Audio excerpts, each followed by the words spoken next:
Si ça, c'est pas un petit book haul, bah je ne comprends pas, quoi. Mais j'ai reçu que ça, hein. Et j'ai acheté que ça. Oh. Je ne me crois pas toute seule. Bref.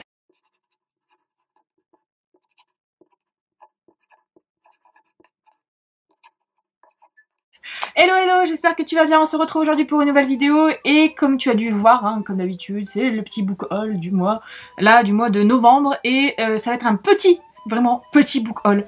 T'as peut-être dû le voir à la vignette, mais il y a que 4 livres. Voilà. Il y a que 4 livres. Ah non, il y en a 5. Ah bah si, je suis con. Non, il y a un peu plus, il y en a 6. Mais bon, 6 c'est quand même pas énorme. Hein.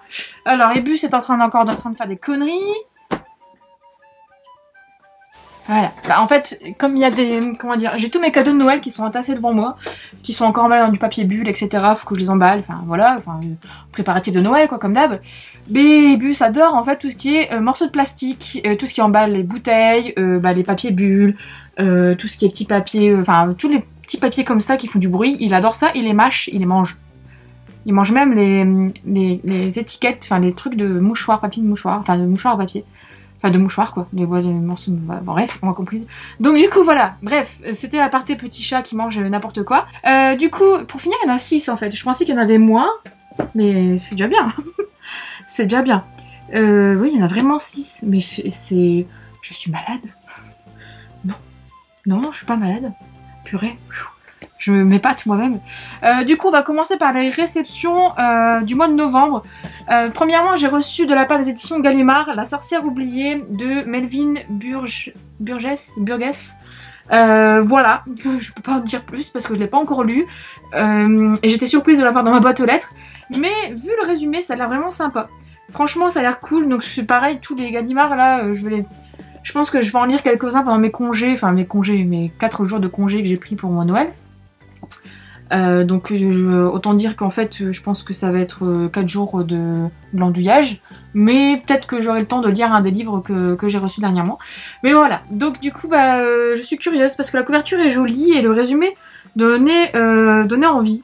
Voilà, la magie noire, séduction et prix de la liberté, un roman tout en contraste, une lecture sans compromis, un thriller sombre et puissant, un grand Melvin Burgess. Donc à voir. Ça me rend curieuse en fait.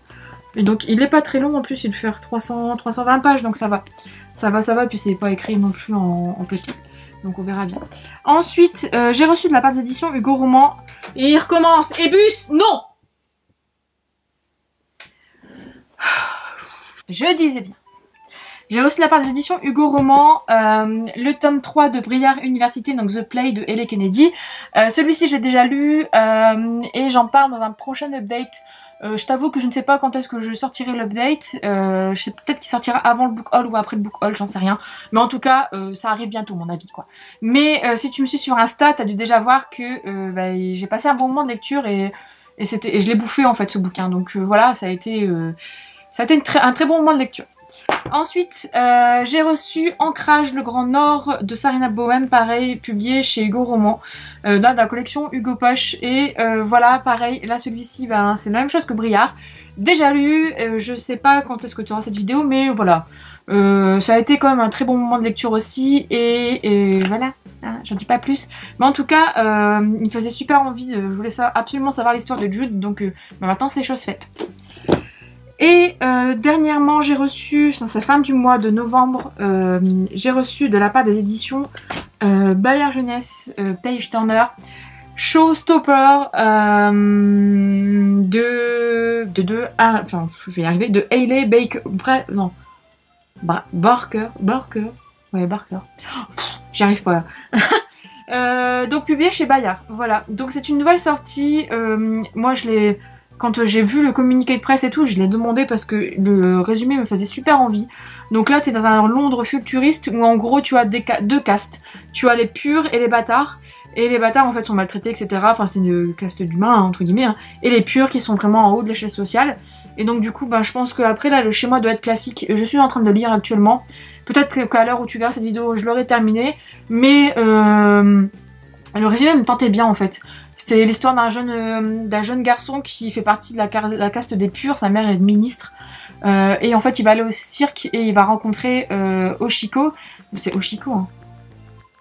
c'est Oshi, mais ouais, c'est Oshiko, qui est une funambule en fait du cirque et qui elle est une bâtarde. Et donc bah, j'ai hâte de voir là où j'en suis en fait dans ma lecture. Ils se sont pas encore rencontrés, donc je suis curieuse de voir ça.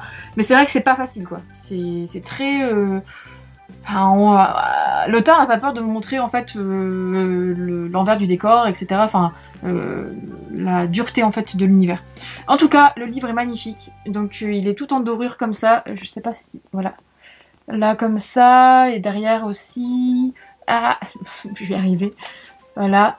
Il est tout en dorure. Alors, par contre, bah, c'est bien ce que je craignais. Là, la dorure commence à se barrer là. Et ça me fait trop peur. Ça fait chier parce que j'ai peur. Pardon, j'ai dit un gros mot. Mais ça me fait peur parce que je me dis dans le dos, ça va partir aussi. J'ai déjà eu le coup avec certains romans de chez Bayard, donc c'est un peu dommage, mais bon. Et puis bon, moi il craque parce que je l'ai reçu, je sais pas si tu as vu du coup sur Insta, mais beaucoup de personnes l'ont reçu à un moment. Et en fait, il y avait dans le colis, il y avait du coup des billets de cinéma, de cirque. Donc c'est vraiment trop bien, c'est un mini teasing qui était vraiment pas mal. Et il y avait aussi un sachet de popcorn. Sauf que moi le mien a explosé dans le colis. Et ce qui fait que j'ai retrouvé plein de popcorn dans le bouquin. Ce qui fait que j'ai des morceaux de caramel des fois qui collent les pages entre elles. Bref, un plaisir. Mais en tout cas l'intention était jolie, était bonne quoi. Mais voilà. Et ensuite on va passer aux 2 derniers romans. Et oui déjà, je suis malade, je l'ai dit. Non c'est juste que je pense qu'il y a les fêtes qui approchent. Et voilà, je fais gaffe. Et puis en ce moment en fait je suis pas dans un mode boulimie. Boulimie en fait d'achat, tout simplement parce que bah déjà c'est la fin de l'année. Et ensuite deuxièmement le truc c'est que j'ai décidé l'année prochaine d'avoir un peu moins de service presse pour justement me concentrer un peu plus sur ma palle, parce que je me rends compte que j'ai plein de livres qui me font envie de ma palle et que je n'ai pas le temps de lire, ou que en fait que je mets de côté pour lire d'autres bouquins qui me plaisent tout autant, hein, c'est vrai. Hein. Mais voilà, donc l'année prochaine, du coup, ça sera priorité ma palle. Et du coup, bah, j'ai décidé de renouveler mon partenariat. Enfin, j'ai proposé. Hein. Après, voilà, peut-être que je serai pas prise à l'heure où je te parle. Les sélections n'ont pas été faites. Mais juste Hugo Roman, parce que c'est vraiment... je bouffe des romances et j'adore ça. Et donc, du coup, voilà. Mais j'ai pas renouvelé, admettons, chez Page Turner. Je pensais renouveler... Enfin, me postuler chez la collection R. Je l'ai pas fait. J'ai même pas vu d'ailleurs passer le truc. Peut-être que je l'ai loupé. Mais voilà, enfin, c'est sympa, c'est des choses à tester, j'en parlerai peut-être dans une prochaine vidéo ou dans une autre vidéo, des partenariats et comment moi je perçois les choses. Après, voilà, chacun a son point de vue, etc. Mais voilà, c'était juste une petite aparté, une grosse parenthèse. Mais voilà, il fallait que j'explique un peu le pourquoi du comment, et puis pourquoi aussi j'ai acheté moi en fait. En fait, j'ai beaucoup d'envie, et ma liste d'envie est à crack. Franchement, j'ai donné une liste d'envie pour Noël, mais c'est indécent en fait. Mais le truc c'est que bah, j'achète pas forcément, ou voilà, j'ai d'autres priorités, ou enfin après il y a aussi d'autres choses perso qui rentrent. Enfin voilà. On va dire qu'en ce moment c'est voilà, c'est comme ça, c'est petit coup de blues de l'hiver, on va dire. Bref, mais je dis ça, mais au festival New Romance, donc j'y suis allée ce mois-ci. Enfin, c'était fin octobre, début novembre, hein. C'était 1er novembre ou 2 novembre. Bref. Et je m'étais dit, Fanny, t'achètes ces 2-là. Ou un seul même. J'étais partie sur un seul poche. Sauf que arrivé le samedi, après-midi, il n'y avait plus le poche que je voulais. Et je voulais en fait la romance de Noël qui a été publiée chez eux. Là, c'est une Unexpected Christmas ou un truc du genre. Bref, je voulais ce roman. Et ben, il n'y était plus. Donc du coup, bah, j'ai pris autre chose. Sauf que c'était pas prévu ce que j'ai pris. J'ai pris premièrement Love and Another World de Christina Loren. C'était pas prévu, mais en fait quand j'ai vu le résumé, je me suis dit oh, ça ressemble un peu à comment dire, ça m'a fait penser en fait à Un bonheur imparfait de Colleen Hoover. Et je sais pas pourquoi, mais même si c'est pas du tout la même thématique, je pense, hein, mais ça m'a fait penser à ça et je me suis dit tiens, allez. Voilà, donc je l'ai pris, il est en avant-première là-bas, donc je l'ai pris, mais dis-toi bien que je l'ai toujours pas lu, hein. Mais bon, il fera partie de mon immense palle. Et j'ai pas trouvé du coup le roman que je voulais en poche, mais du coup bah, j'ai quand même craqué pour un autre poche, parce que ben je le vois pas souvent en magasin celui-là. Je pense que c'est de la thématique qui doit pas être facile. Donc le dernier que j'ai pris c'est Love en direct de Laureline Page et Sierra Simone, ou Simone. Donc en poche, celui-ci... Ben comment dire que en fait il n'était pas prévu. Il n'était pas prévu du tout. En fait le truc c'est que quand je l'avais vu sortir en grand format, je m'étais dit ouais bof, enfin c'est à l'air hyper hard et hyper comment dire, enfin c'est vraiment un sujet qui est un peu tabou quand même. Enfin pas tabou, c'est pas tabou, mais c'est des choses qui peuvent déranger en fait, et qui peuvent être assez piquants. Et donc du coup voilà, je l'avais pas acheté et puis voilà, hein, je l'avais laissé passer le temps. Puis en fait là il est sorti en poche. Et le truc c'est que depuis le temps qu'il me titillait en fait, je me disais j'aimerais bien voir comment ça a été traité. Parce que là en fait ce roman traite d'une histoire d'amour dans le porno. Donc en gros les deux personnes qui travaillent, ouais, les deux personnes qui se rencontrent entre guillemets, machin, c'est deux personnes qui travaillent dans l'industrie du porno. Donc le gars là est une star majeure, c'est sa vie, il adore son métier, il se donne à fond. Et Davy c'est une jeune femme qui débute dans le porno. Voilà. Donc ils vont se rencontrer, etc. Machin. Et donc je suis curieuse de voir ce que ça va donner. Parce que je trouve que le porno c'est quand même quelque chose qui est assez... ouais, forcément qui est mal perçu, et ensuite c'est quelque chose qui, quand on en parle, j'ai l'impression que c'est tabou en fait. Et donc du coup je suis curieuse de voir comment ça a été traité dans le roman, dans cette histoire en fait, et de voir, enfin de découvrir ça. Voilà, je sais c'est un peu bizarre. Quand je l'ai pris à la caisse, il y avait l'éditeur du coup qui avait publié ce bouquin et qui m'a dit oh là attention celui-là il est piquant. Je me suis dit ah ok, et quand effectivement moi je me repère aux petites dames là qui est derrière, là il y en a 3. Et ça m'a fait quand même comédie romantique. Alors je me demande, ça doit être assez cocasse, hein, quand même comment dire, certains passages qui doivent être comiques. J'aimerais bien voir ça. Mais c'est quelque chose qui m'intéresse, je vais voir. Franchement, je vais voir. Ça me rend curieuse. C'est pas de la perversion, hein, je précise, mais c'est vraiment de la curiosité. Pas de la curiosité malsaine non plus, parce que je trouve quand même que c'est quelque chose qu'on... En fait, on n'en parle pas facilement, on n'en discute pas ouvertement parce que on a une mauvaise vision de ça en fait, enfin du porno au global, et du coup en fait on voit la chose comme quelque chose de tabou, j'ai l'impression. Enfin en tout cas c'est l'impression que ça me donne. Donc et pourtant voilà, enfin c'est un métier entre guillemets comme un autre, et c'est des personnes humaines comme nous quoi. Donc qui ont un métier aussi, c'est comme si que en fait voilà, enfin je sais pas. Donc du coup, je me dis, bon, on va essayer de découvrir ça, puis on verra bien. Voilà. Du coup, j'espère que cette vidéo t'a plu, que n'hésite pas à me dire si toi aussi t'as craqué pour un de ces livres, ou si tu as craqué pour d'autres livres, n'hésite pas. Franchement, je suis curieuse de voir ça. Et puis, comme d'habitude, tu peux laisser un petit pouce bleu si cette vidéo t'a plu. Tu peux aussi t'abonner si tu n'es pas abonné. Et puis, je te dis à bientôt pour une prochaine vidéo. Non. Quand on n'a pas de tête, on a les jambes, hein.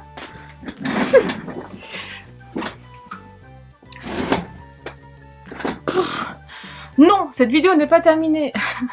En fait, je mets cette vidéo à la suite de mon book haul parce qu'en fait, je me rends compte que c'est complètement débile de ne pas l'avoir fait. Sauf que à l'heure où je t'avais tourné le book haul, j'étais pas encore partie à Montreuil. Et à l'heure où je te tourne cette vidéo, je n'ai pas encore mis en ligne mon book haul. Ouais, c'était tout un bordel, toute une organisation. Pardon. Et donc du coup, tant qu'à faire, autant mettre ça à la suite pour te montrer ce que j'ai pu acheter pendant mon week-end à Paris. Donc du coup, le week-end de Montreuil, donc c'était fin décembre, fin novembre, début décembre. Ouais, je suis encore un peu fatiguée de mon week-end. J'essaie de me reposer, de récupérer, mais c'est un peu compliqué. Bref, donc du coup, on va dire que j'ai quand même été raisonnable. En fait, dans le salon, j'ai acheté que 3 livres. Ouais. 3 livres dans le salon. J'avais prévu d'acheter le tome 3 de La Faucheuse, mais je l'ai pas acheté parce que au final j'avais peur que ma valise ne supporte pas le retour et que j'ai trop de livres à reprendre, et sachant qu'en plus le lendemain, moi je suis allée au Montreuil du vendredi, donc sachant qu'en plus le lendemain on allait sur Paris à Saint-Michel avec les filles, donc forcément faire les Gilbert Joseph, etc. Et donc là j'avais prévu si je voyais des choses, de pas me restreindre parce que moi ici dans le Nord on n'a pas de Gilbert Joseph, c'est un peu... On n'a pas ce type d'occasion en fait. Enfin on a des livres d'occasion etc. Hein, voilà. Mais on n'a pas des boutiques comme ça avec des livres récents d'occasion en fait. Donc du coup voilà. Donc du coup je m'étais dit voilà, tu te restreins, tu prends pas La Faucheuse alors que c'était une grosse brique, hein. De toute façon il fait 700 pages, je pense que je vais me l'acheter début de l'année prochaine, on verra. Hein. Et pour finir, en fait, j'ai craqué pour des choses qui n'étaient pas forcément prévues au programme. Et j'avais pas forcément d'attente particulière parce que en ce moment, je suis dans... Pardon, décidément. En ce moment, je suis plus dans un mood, en fait, où j'achète un peu moins et je veux, en fait, lire des livres dans ma palle parce que j'ai des livres qui me font hyper envie. Donc du coup, bah, ça me freine un peu dans mes achats. Bon, je dis ça, mais j'achète toujours, hein, mais voilà. J'essaye quand même d'être assez raisonnable. Bref, donc du coup, au salon, le premier livre que j'ai acheté, c'est Un palais de glace et de lumière de Sarah J. Maas chez La Martinière. Oui, j'ai le tome, enfin ce tome-là en anglais, je devais le lire en anglais, et je vais le lire en anglais en fait. Mais le truc c'est que... Bah, j'ai quand même craqué, je l'ai pris en français parce que en fait je le voulais dans toute la collection entre guillemets, je le voulais en français. Donc du coup bah voilà, et puis je sais que je veux passer un super moment, donc voilà, tant qu'à faire, autant en profiter, autant il me tendait les bras, on va dire ça comme ça. Donc du coup je l'ai pris. Ensuite on est allé faire un petit tour au stand Pocket Jeunesse. J'avais pas forcément d'attente particulière chez Pocket Jeunesse. Franchement, c'était pas trop ça. Alors il y a Ebus qui est dans mon bureau, encore une fois, il fait encore des conneries. En fait, il veut monter sur toutes mes bibliothèques et tout, il est chiant. Ah, il s'en va. Bon, bref. Donc je disais, arrivé au stand Pocket Jeunesse, j'avais pas forcément d'attente particulière. Je savais pas ce que j'allais y trouver, etc. J'avais bien envie de me prendre les aventures d'un gentleman extraordinaire, je sais plus quoi là. D'un apprenti d'un gentleman. Ça me tente énormément, mais je pense que je vais me prendre en VO, je sais pas, je vais voir. Ça, c'est à réfléchir aussi. D'abord, priorité, ma palle. Mais j'ai quand même vu, et je savais pas qu'il était sorti en poche, le tome 2 de Rebelle du désert, donc la trahison de Alwyn Hamilton du coup. Et j'étais super contente et donc bah, je l'ai pris parce que bah, je me suis dit, vu que j'ai adoré le tome 1 et je pense que je vais me le lire l'année prochaine, comme ça je continuerai la saga parce que c'était une super bonne lecture, une très très bonne découverte, je me suis fait vraiment plaisir. Donc pourquoi pas continuer, voilà. Et pour terminer, et là ça a été vraiment en fin de journée en fait avec Anaïs, on s'est dit mais c'est trop bien. En fait il faut y aller le vendredi à Montreuil. Donc ça sera le sujet d'une autre vidéo. Mais en gros, fin de journée, alors forcément le vendredi à Montreuil, le vendredi toute la journée c'est galère jusqu'à 16h30, on va dire, ouais 16h30. Pourquoi? Parce que en fait il y a tous les scolaires. Tous les scolaires, dont les professeurs, je pense, leur fait faire des courses d'orientation ou je sais pas quoi, des chasses au trésor dans le salon, ce qui fait que les gamins touchent à tous les livres, ils sont irrespectueux, ils touchent à tout, ils bousillent les bouquins. J'en parlais avec la personne sur le stand Brajlon Milady et voilà, je choisissais un livre, je dis je suis désolée, je prends celui du fond hein, parce que ceux du dessus ils sont défoncés. Et du coup, voilà, c'était assez chaotique jusqu'à 16h30, sauf qu'arrivé à 16h30, 17h, bah, il y avait plus grand monde et c'était hyper agréable. Et le truc, c'est que sur le stand de Flammarion Jeunesse, Anaïs y était déjà passée dans la journée et avait acheté le tome 3 du Clan des 4 de Cassandra O'Donnell. Et en fait, on arrive, on repasse, on faisait un petit tour, puis on repasse et on voit Cassandra O'Donnell en dédicace, toute seule, avec personne devant elle. Et là, je me suis dit, oh merde, j'ai pas pris mes Rebecca Teen. Et là, je dis à Anaïs, je dis, putain, il y a Cassandra O'Donnell, elle est toute seule, il faut aller la voir, il faut en profiter, fais-toi dédicacer ton tome 3. Et donc du coup on y est allé et moi comme une grosse fangirl que je suis et puis voilà j'étais dans l'excès, j'ai pris Mal en Fer, donc du coup le tome 1, donc La Forêt des Ténèbres.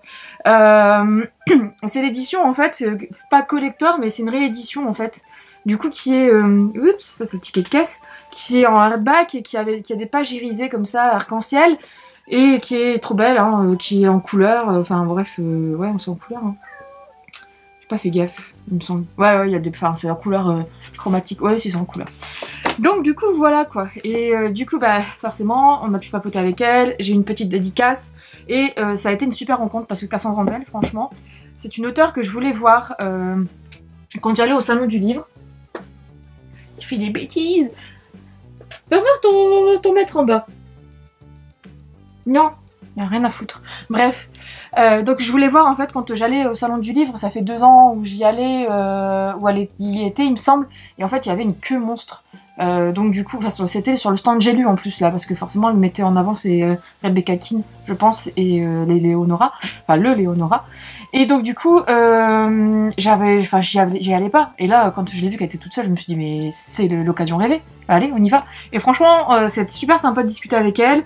Du coup, désolée, toi, tu sors, s'il te plaît.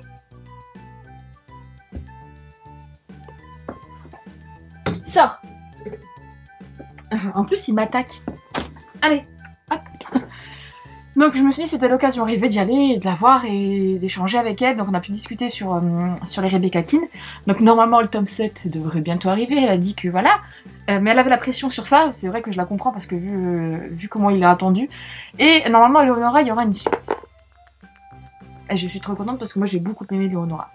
Donc voilà, du coup je vais me mettre à lire Malenfer parce qu'en gros c'est entre guillemets le début du cycle hein, où elle emmène ses lecteurs à partir de 9 ans vers après, je sais plus ce que c'est son autre série, je la retiens plus en tête. Mais on va vers une autre série et après on passe chez Léonora et après forcément toi en tant qu'adulte tu passes chez Rebecca, etc. etc. Donc voilà, donc ça c'était les achats du salon. Donc tu vois que j'étais très raisonnable. Franchement j'ai craqué pour rien du tout. Sauf que le lendemain du coup on est allé quand même à Gibert et à Bouligné. Moi j'ai rien trouvé à Bouligné parce que enfin voilà, toujours resté quand même assez raisonnable hein. Mais j'ai quand même trouvé des petites choses. On était dans un premier Gibert où j'ai trouvé le tome 1 de Zalim de Karina Rosenfeld, donc publié chez Scrinéo. Alors, pourquoi je l'ai pris celui-ci? Parce que déjà d'une, c'est Karina Rosenfeld et j'adore ses romans. Et en fait, cette série me faisait de l'œil depuis très longtemps. Et en fait, je l'ai vu la veille. J'ai failli l'acheter la veille en fait à Montreuil. C'est parce qu'en fait aussi, on se promenait avec Anaïs après que les scolaires étaient partis. Et arrivé à 17h, 17h30, hein, je crois, il y a Karina Rosenfeld qui était dispo sur le stand de Scrinéo. Ouais, de Scrinéo justement. Et pareil, il y avait personne. Mais quel bonheur de pouvoir échanger aussi avec une autrice qu'on aime beaucoup, sans pression, parce qu'il y a personne derrière, elle n'est pas pressée, etc. Machin, enfin voilà. Donc du coup on était comme des coqs en pâte avec Anaïs en se disant on a vu Cassandra Andernen, on a vu Karina Rosenfeld, c'était trop bien. Et en fait on était sur notre petit nuage à la sortie du salon. Mais du coup le lendemain j'étais encore plus sur mon petit nuage parce que j'ai trouvé Zalim et j'avais trop envie de les lire ceux-là depuis longtemps. Donc j'ai hâte. J'ai hâte de me plonger dans cette série. Donc je l'ai eu à 9,30€ au lieu de je ne sais pas combien. Mais de toute façon c'est pas ça qui importait. Au lieu de 16,90€. Donc voilà, ça se prend. Et en fait j'ai un petit regret maintenant d'être revenue, c'est qu'il y avait le tome 2 aussi dispo à Gibert et je l'ai pas pris. Et j'aurais peut-être dû. Mais bon, tant pis. Et ensuite j'ai trouvé aussi dans le rayon où je l'ai pris parce que je me suis dit bah tant qu'à faire, hein, autant le prendre d'occasion. Et en plus il était en très bon état, sauf que moi je l'ai bousillé dans le voyage. Enfin j'ai bousillé le coin. J'ai trouvé le tome 2 de Diabolique, donc le 3200. De Cindy Kincaid, donc publié chez Bayard. Donc celui-ci, je l'avais pas dans ma pile à lire, j'ai lu le tome 1. Ma lecture du tome 1 a été laborieuse au début, j'ai pas trouvé ça folichon, mais j'ai beaucoup aimé la fin en fait. Donc du coup, il fallait forcément que j'achète la suite. Et Anaïs adore cette saga, elle arrête pas de me dire qu'il faut la lire, et la. Donc j'ai bien aimé en fait l'histoire, le côté original de l'histoire, comment ça a été tourné, etc. Et là je l'ai eu en 11,60€, donc voilà. Je me dis que c'est une petite réduction qui peut faire simple, qui fait plaisir. Et pour terminer, on était dans un deuxième Gibert qui était plus, enfin moi dans la rue. Et j'ai failli prendre, il y avait pas mal de petites romances de Noël, etc. Mais bon, je me dis, en fait, je veux pas trop partir dans l'excès parce que sinon, je veux pas faire comme Anaïs qui est rentrée avec un bouquin, hein. Non, mais je me suis dit sinon c'est pas possible, ça va pas le faire. Donc du coup, j'ai pris Gâteau d'amour de Sophie Jomain, donc publié chez J'ai lu. Je l'avais pas acheté à sa sortie, alors qu'il me tentait, mais comme ça je vais pouvoir enfin lire et sortir de ma palle d'un commun accord, parce que d'un commun accord. Je confonds avec Cherche jeune femme avisée, parce que j'avais adoré Cherche jeune femme avisée, mais je vais pouvoir sortir du coup d'un commun accord et je suis contente parce que je vais pouvoir, parce que là apparemment c'est la suite. C'est une suite, ou sinon c'est un tome pour compagnon, mais bon. En tout cas, voilà. Il devait arriver dans ma pile à lire et il y est arrivé, je l'ai eu à 7,10€ au lieu de 12,90€. Donc pareil, ça se prend. Et je vais terminer cette vidéo avec juste un livre, il faudrait que je le déballe en fait avant parce que je l'ai même pas ouvert. Depuis que je suis rentrée, je l'ai pas ouvert. Du samedi après-midi, du coup, parce qu'on est allé du samedi matin, enfin samedi matin début d'après-midi sur Saint-Michel et du samedi après-midi on est allé à la BNF parce que je te le donne en mine, hein. Qu'est-ce qu'il y a en ce moment à la BNF? Il y a une exposition sur sur Tolkien, donc sur justement tous ses croquis, toutes les choses qu'il a faites pour quand il a écrit Le Hobbit, Le Seigneur des Anneaux, enfin toutes ses œuvres en fait. Et donc il y a une exposition très très complète dessus et on avait pris le billet en avance pour pouvoir y aller du samedi après-midi. Et qui dit billet en avance, etc. Enfin moi, qui dit exposition comme ça, moi j'aime bien avoir en fait un souvenir. J'avais fait la même chose pour l'exposition Miyazaki qui avait... c'était au musée d'art ludique. Je vais y arriver. Et enfin le bouquin est dans ma chambre. Ouais. J'avais acheté le gros pavé à la sortie. En fait c'était le bouquin de l'expo en fait. Avec justement les layouts imprimés dessus. Et là en fait c'est pareil. J'ai craqué pour l'album de l'exposition. Mais la version pas trop chère quoi. Parce que celle-ci est à 15 €. Non 16,50 €. Donc en gros tu as des cartes. Enfin c'est des choses en fait qui sont dispo. Pendant l'expo, tu les as aussi en fait dans le bouquin. Et il y avait cette version là, et ensuite il y avait une version beaucoup plus épaisse, en hardback, etc., hyper grosse, machin, qui était à 40 balles, et là je me suis dit non, tu vas repartir avec ça sur la route, ça va pas le faire. Donc du coup j'ai pris cette version là, et j'ai hâte de me plonger dedans, et pour moi ça me fait un super souvenir en fait de passer, enfin cet après-midi que j'ai passé avec les copines, et de faire l'expo. Franchement l'expo elle vaut vraiment le coup. Elle est vraiment vraiment cool parce qu'en gros tu as ce que Tolkien a fait plus en fait les éléments que Tolkien a, je sais pas comment expliquer ça, dont Tolkien en fait s'est inspiré pour ses bouquins. Donc tu as d'autres choses, des épées, des pièces de collection entre guillemets, des vieux livres, etc. Des extraits de la Divine Comédie, enfin des choses comme ça, et c'est trop bien. C'est trop bien. Franchement, c'était une super expo, et c'était super intéressant pour tous les fans de Tolkien. Faut y aller, faut foncer, ça vaut vraiment le coup. Et en sortant de la BNF, Anaïs m'a donné un sac, un gros truc comme ça, qui est emballé, et que je ne peux pas ouvrir avant Noël. Voilà. Donc, un truc bien lourd. Donc du coup, j'attends, je l'ouvrirai à Noël. Mais si elle a fait ce à quoi je pense, je vais la tuer. Non, je rigole. Non, mais bon. En tout cas, c'était une super bonne surprise et j'étais super contente. Et en tout cas, j'ai passé du coup un super bon week-end sur Paris avec les copines. Et Montreuil, c'était très bien cette année. Et puis la BNF et puis JBR, c'était encore plus cool. Donc voilà, du coup cette fois-ci c'est vraiment bien la fin de la vidéo. J'espère que ça t'a plu. N'hésite pas à me dire si toi aussi tu es allé à Montreuil et pourquoi tu as craqué, si tu as craqué pour beaucoup de livres ou pas. Et puis si tu es aussi allé à l'exposition de Tolkien qui est à la BNF en ce moment, n'hésite pas non plus à me le dire en commentaire. Et puis si tu n'es pas abonné à la chaîne, comme d'habitude tu peux laisser un petit pouce bleu et t'abonner, ça peut faire plaisir aussi. Et puis je te dis à bientôt pour une prochaine vidéo.